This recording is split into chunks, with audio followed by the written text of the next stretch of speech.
ஆன்மீக சாதகர்கள் இந்த ஆன்மீக புத்தகங்கள்லாம் நிறைய படிச்சுட்டு கேட்டுட்டு ஒரு ஃபிசிக்கல் பாடி மேலே அட்டாச்மெண்ட்டே இருக்கக்கூடாது அப்படிங்கிறதுனால இந்த சரீரத்தை சரியாக கவனிச்சுக்கிறதில்ல, சரியாக சாப்பிட்றதில்ல, சரியாக தூங்கிறதில்ல, சரியாக எக்ஸசைஸ் பண்ணுறதில்ல, அதற்கான மருந்துகளை எடுத்துக்கிறதில்ல. கடைசியாக பெரிய வியாதி வந்துடும். நம்ம எவ்வளோ நாள் இருக்க போகிறோம் அப்படிங்கிறது முக்கியம் இல்லை, குவாலிட்டி ஆஃப் லைஃப் தான் ரொம்ப முக்கியம். நம்ம இருக்கிற வரைக்கும் நம்மளால் உட்கார முடியணும், எழுந்துக்க முடியணும், நம்ம வேலையை நாம் பார்த்துக்க முடியணும். அதுவும் ஆன்மீக சாதகர்களுக்கு பல மணி நேரங்கள் அமர்ந்து தியானம் பண்ணணும், நாமம் சொல்லணும், பஜனை பண்ணணும். அப்படின்னா ஃபிசிக்கல் பாடி நல்லா ஃபிட்டாக இருக்கணுமே. இந்த சரீரத்தை ரொம்ப கொண்டாடக்கூடாதே தவிர அதற்கு அவசியமானதை பண்ணி தான் ஆகணும். ஒரு பெரிய மாளிகை வேண்டாம், அழகான குடிசை தப்பு இல்லையே. பட்டுப்புடவை வேண்டாம், நல்ல கதர் ட்ரெஸ் அழகாக போட்டுக்கலாமே. விதவிதமாக சாப்பிடணும்னு வேண்டாம், நல்ல ஆரோக்கியமான உணவை சாப்பிடலாமே. காட்டுக்கு போகணுன்னு அவசியம் இல்லை, ஒரு தனிமையில் இருக்கலாமே. அந்த மாதிரி தன்னைத்தானே சரிப்படுத்திக்கணும். நான் ஏதோ தியானம் பண்ணுறவனாக்கும், எனக்கு சரீரத்து மேலேயே அட்டாச்மெண்ட் இருக்கக்கூடாதுன்னு சாப்பிடாமல் தூங்காமல் இப்படிலாம் இருந்தால் வியாதி வந்துடும். கடைசியாக எதுவுமே பண்ண முடியாது. தப்பாக புரிஞ்சிக்கக்கூடாது. ஒரு டாக்டர் ஒருத்தரை பார்த்து உடற்பயிற்சி செய் அப்படிங்கிறார். அவர் உடற்பயிற்சி செய்யாமல் இருந்தாலும் வியாதி வந்துடும். டாக்டர் சொன்னார்னு ராத்திரி பகலாக செஞ்சாலும் பொட்டுன்னு ஹார்ட் அட்டாக்ல போயிடுவார். பார்க்குறோம். எதுவுமே அதிகமாக இருந்தாலும் ஆபத்து, அதிகமாக இருக்கிறது எவ்வளவு ஆபத்தோ அது மாதிரி குறைவாக இருக்கிறதும் ஆபத்து. மிதமாக இருக்கணும். கொஞ்சமாக சாப்பிடணும், கொஞ்சமாக தூங்கணும், கொஞ்சமாக தியானம் பண்ணணும். அப்படி ஒரு ஒரு ஒரு ப்ரொசீஜர் வச்சுட்டு அழகாக பண்ணணும். அப்படி பண்ணினா தான் அது சரிப்பட்டு வரும். ஏன் அப்படின்னா, இந்த பகவானை பார்க்கணும் அப்படிங்கிறது தானே நம்முடைய வாழ்க்கையினுடைய ஒரு லட்சியமாக வச்சுட்டுருக்கோம். அது வரைக்கும் நாம் உயிர் வாழணும். உயிர் வாழறதை விட ரொம்ப முக்கியம் சரீரம் ஆரோக்கியமாக இருக்கணும். நம்மளால் அது வரைக்கும் ஜபம் பண்ண முடியணும், தியானம் பண்ண முடியணும். அதெல்லாம் பண்ண முடியணும்னா குவாலிட்டி ஆஃப் லைஃப் வேணும்.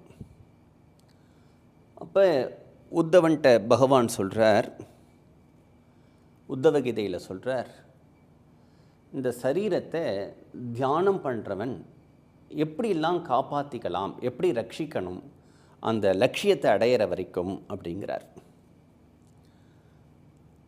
என்ன சொல்கிறார்? தத்ர அயம் விதி விஹித அப்படிங்கிறார். இதுக்கு சில பரிகாரங்கள்லாம் சொல்லப்பட்டிருக்குப்பா அப்படிங்கிறார்.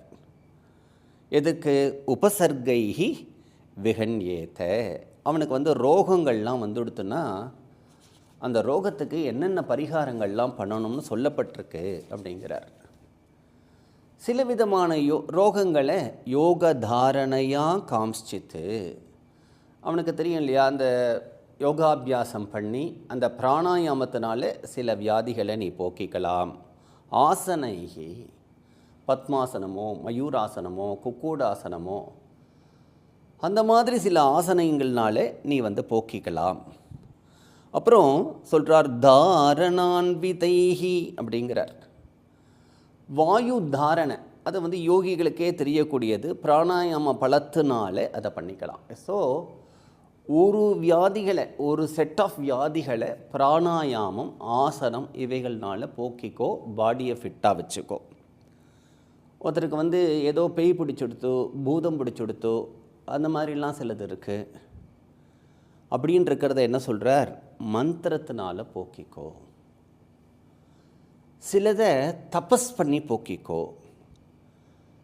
பேய் பூதம் இந்த மாதிரி ஏதாவது நம்ம கண்ணுக்கு தெரியாத ஒரு ஆபிச்சார மந்திரங்கள் பண்ணினா அதை அப்படி எடுத்துக்கணும். உடம்புக்கு வர வியாதியை ஔஷதத்தினால, மருந்துனால போக்கிக்கோ. 3 சொல்கிறார். தப்போ மந்திர ஔஷதைஹி அப்படிங்கிறார். சில பாப்பங்களை அப்படியே தபஸ் பண்ணி அந்த பாப்பத்தை கழிச்சிடும். பூத பிரேத பிசாசங்கள் மாந்திரீகத்தினால் வரக்கூடிய தொல்லையை மந்திரத்தினால் போக்கிக்கோ. சரீரத்துக்கு வரக்கூடிய வியாதியை ஔஷதத்தினால போக்கிக்கோ அப்படிங்கிறார். அதில் வந்து காம்ஸ்டித்துன்னு சொல்லும் பொழுது கிரகங்கள் அப்படின்னும் சொல்கிறா. அதனால் வரக்கூடிய ஒரு தோஷத்தை கூட நீ பரிகாரங்கள் பண்ணி மந்திரத்தினால போக்கிக்கோ அப்படிங்கிறார். இங்கே சொல்கிறார் வினிர்தஹேத் அப்படிங்கிறார். அப்படி பண்ணி அதெல்லாம் நாசம் பண்ணு அப்படிங்கிறார். சரி, இப்போ சரீர வியாதிக்கெல்லாம் மருந்து சொல்லிட்டேன், ஆனால் எனக்கு நிறையா காம கோபங்கள்லாம் வருதே அப்படின்னா காம்ஸ்சித்து மாம் அனுத்தியானேன நாம சங்கீர்த்தனாதிபிகி அப்படின்னார். என்னை தியானம் பண்ணிகிட்டே நாம சங்கீர்த்தனம் பண்ணிகிட்டே வா, அந்த நாம சங்கீர்த்தனத்தினால காமமும் கோபமும் போகும் அப்படிங்கிறார். ஸ்டெப் பை ஸ்டெப்பாக சொல்கிறார்.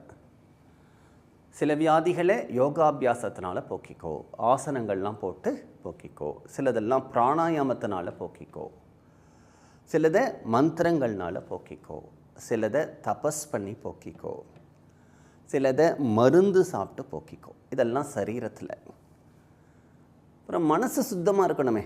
மனசில் காமம் கோபம் போட்டி பொறாமல் வருது இல்லையா? இங்கே சொல்கிறார் மாம் அனுத்தியானேன, என்னையே நினச்சின்னு இருக்கிறதுனாலையும் நாம சங்கீர்த்தனாதிபிகி, நிறையா நாம சொல்கிறதுனாலையும் பஜனை பண்ணுறதுனாலையும் அதை போக்கிக்கோ. சரி, அப்புறம் கடைசியாக ஒன்று அவன்கிட்ட மிஞ்சிருக்கு. சரீரம் நன்னா ஃபிட்டாக எடுத்து மனசில் இப்போ வந்து காம கோபங்கள்லாம் வரல, ஆனால் அவனுக்கு ஒன்று வருது. என்ன வருதுன்னா, என்னை போல் யார் இருக்க முடியும் அப்படின்னு அவனுக்கு ஒரு டம்பம், அப்புறம் ஒரு கர்வம் அப்படிலாம் வருதான். இப்போ ஒவ்வொருத்தரும் தன்னை கண்ணாடியில் பார்த்துக்கும்போது என்ன நினச்சிப்பா, நம்ம தான் ரொம்ப உலகத்துலேயே அழகு நினச்சிப்பா இல்லையா? அந்தமாரி எல்லாருக்குமே என்னை போல் நல்லவன் உண்டா சார், நான் ரொம்ப நல்லவனாக்கும், நான் அப்படி ஒரு நான் வந்து ஒருத்தர் வந்தார், அதை வேண்டாம் சொல்லிட்டேன், அப்படி நடந்துட்டேன், எப்படி நடந்தேனே, அவனை பற்றியும் அவனுக்கு அப்படி ஒரு எண்ணம் இருக்கும். உலகத்தில் நம்ம தான் ஹரிச்சந்திரனுக்கு அடுத்ததாக உத்தமன் அப்படின்லாம் என்ன இருக்கும். அதுவே ஒரு ஆபத்து இல்லையா? நான் அப்படி இருக்கேன், நான் அப்படி இருக்கேன்னு. அதனால் இங்கே சொல்கிறார் யோகேஸ்வரா அனுவிருத்தியாவா ஹன்யாத்து அசுபதான் சனைஹி. இந்த நான் எனதுங்கிறது மட்டும் ஒரு ஞானிக்கு போய் அவர்கிட்ட கைங்கரியம் பண்ணினாதான் போகும் அப்படிங்கிறார். முதல்ல சரீரத்தில் இருக்கிறதுக்கெல்லாம் சொன்னார். மனசில் இருக்கக்கூடிய ராகத்வேஷாதிகளுக்கெல்லாம் என்ன சொன்னார்னா தியானம் பண்ணு, பஜனை பண்ணுன்னார். ஆனால் இந்த உனக்கு வந்து எல்லாத்துக்கும் மேலே நான் ஒரு அகங்காரம் இருக்கே, என்னால் தான்.